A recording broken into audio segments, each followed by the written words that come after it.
It's Halloween!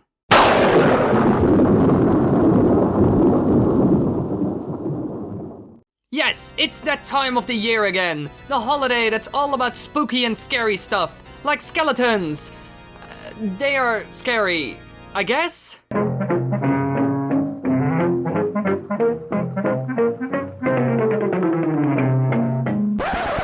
But today we will take a look at the undead of Hyrule, which we see roaming around at night in dungeons or at graveyards.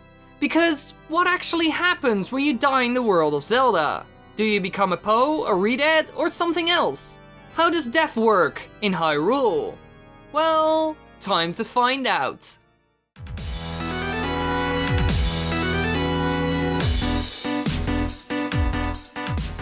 Alright, let's say you would die in Hyrule. What would happen then? Which kind of undead will you become? Or will you just go straight up to the heavens? Well, this depends. So let's take a look at all the options of undead you could become and why that happens. Let's start with taking a look at the poes. First up, what is a poe and how do you become one? Well, they are cloaked spirits that freely roam graveyards and other haunted locations in Hyrule and other lands. They carry a lantern with them that serves as the container for that specific poe soul. Most poes are known for being wicked, vengeful spirits. However, some poes are helpful and serve as guides, although not without their deceitful trickery. When a poe is defeated, its physical body disappears, and its lantern is dropped and breaks, sometimes releasing its poe soul, which may be collected in certain games. Overall, poes have one thing in common. They have unfinished business in the mortal world, and they hold hatred towards the world. For example, with the Composer brothers. They completed a study about controlling the flow of time via the use of ocarinas. Ganondorf then tried to steal the results of their research and threatened to kill them if they did not reveal them. The Composer brothers, unwilling to let the King of the Gerudos reap the fruits of their research, gave up their lives in order to protect the secret they had spent years researching. They kept serving the royal family as poes by guarding Kakariko Graveyard. So in this instance, they turned into poes because they want to protect their work from evil, and that's why they can't leave for the heavens. So if you die and have unfinished business in the mortal world, there's a big chance that you will end up as a poe. Another good example of this is Dampé. In Ocarina of Time, he bears some resemblance to poes after he is deceased. He carries a lantern with him which he uses to throw flames to lead Link through his grave, and makes a crackling laughter that is identical to that of poes. Dampé died during Link's 7-year disappearance. However, his ghost can be found in his grave. He challenges Link to a race and rewards him with the hookshot as promised in his diary, that he just left inside his shack. Weird, right? But it explains a lot. So he can't leave the mortal world because he wants to share his treasure with someone. So he knows that it ends up in good hands. And after that has been taken care of, he disappears. So that's one option. But what about redeads? They are tall, zombie-like monsters. While their appearance changes from game to game, their behavior has remained relatively the same. Namely their tactic of staying in one place and using a scream to freeze nearby intruders in their tracks. While their prey is stunned, they will walk over and attack. Now, some would say that redeads aren't actually human, but believe me, they are. And there's one good argument for this in Majora's Mask. A gossip stone says that the redeads of Ikana Castle were once a troupe of performers, and that's why they dance if you put on a certain mask. So this confirms that they once were human. But how did they turn into redeads then? Well, I think that redeads are just resurrected corpses. This is because, unlike the poes, they seem to have no thought process or anything. They have become some sort of soulless. It might be that they were resurrected by dark magic, and that it takes over the dead soulless body. They are essentially puppets, and that's why they stand around doing nothing. They don't even respond to anything unless you come within their attack range. This also explains why we only see them in cursed places, like dungeons, cursed lands, or tombs.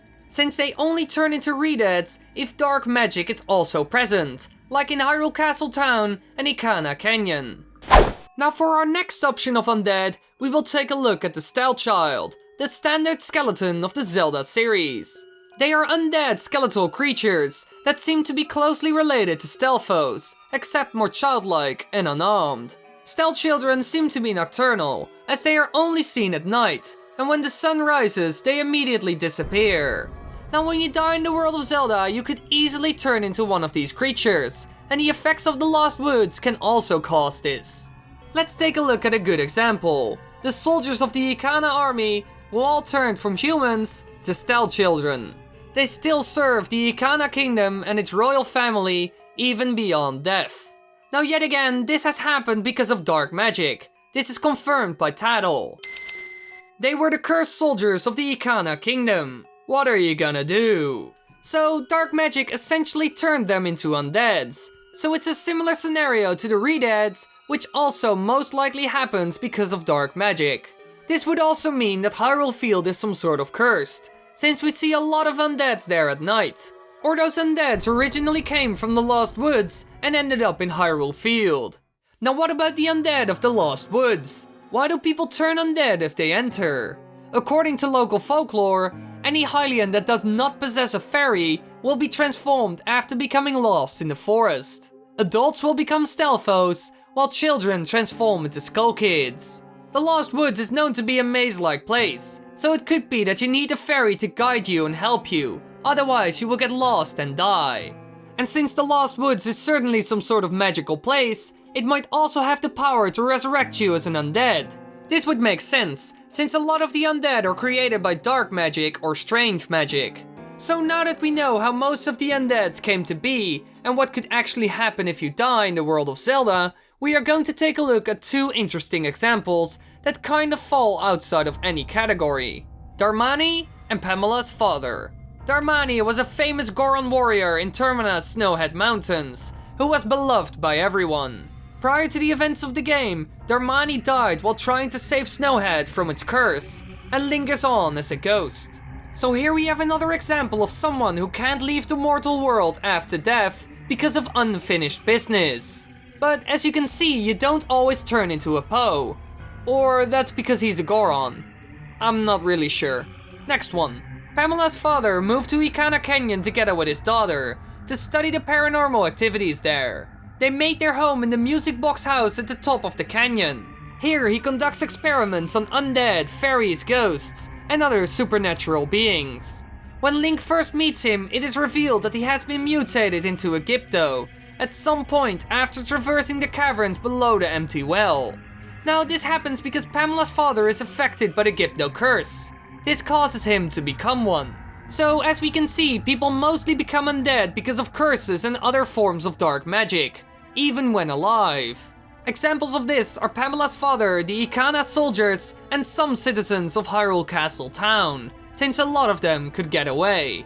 And poes and sometimes ghosts are mainly formed by people's regrets and unfinished business when they die. Examples of this are Dempe, Darmani, and one that we haven't talked about yet, the hero Shade. He's the ghostly form of the hero of time, and he stayed behind as a ghost so that he could pass on his knowledge to the next hero. The hero Shade remains loyal to the Kingdom of Hyrule and the royal family, and continues to assist the kingdom even in death. He does this by teaching Link various hidden skills that will help him during his quest to save the land of Hyrule. So yet again, an example of a spirit that stays behind in the mortal world because of unfinished business. But he didn't become a Poe, so this confirms that you don't always become one. But there's also another option, and that's that you will go to the afterlife straight away. But that's not for everyone. And so you see the many possibilities of what could happen when you die in the world of Zelda. Great that you watched the entire video. I hope you enjoyed this little Halloween special I did. I know it's kind of late, sorry. But if you want to watch more videos, click the annotations on the screen right now. And you could always click that subscribe button, because I heard it works great, so you could try it out.